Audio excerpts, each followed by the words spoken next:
В Карасуйском районе более 300 малообеспеченных семей получили продукты питания в рамках благотворительной акции.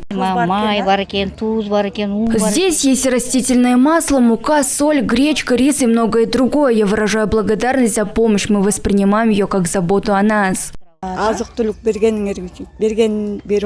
Хочу сказать спасибо за такую продовольственную помощь. Здесь есть все, что нужно нашим семьям.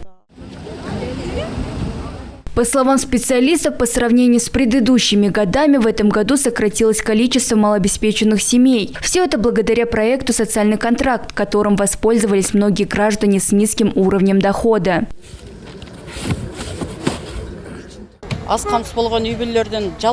На данный момент в нашем районе малообеспеченные семьи составляют 16,1%, а в прошлом году этот показатель был 16,5%. Снижение произошло благодаря тому, что реализуется проект «Социальный контракт», который реализуется по инициативе нашего президента.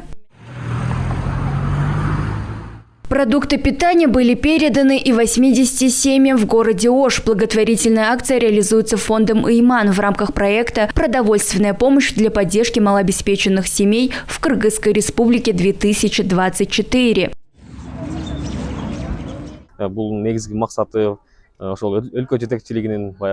Мы реализуем подобные проекты в рамках государственной благотворительной помощи. Поддержка оказывается малообеспеченным и многодетным семьям, а также семьям, в которых есть лица с ОВЗ. Список нам предоставляют в Министерстве труда, социального обеспечения и миграции. Мы работаем по этому списку со 2 октября. В наших продуктовых наборах имеется все самое нужное.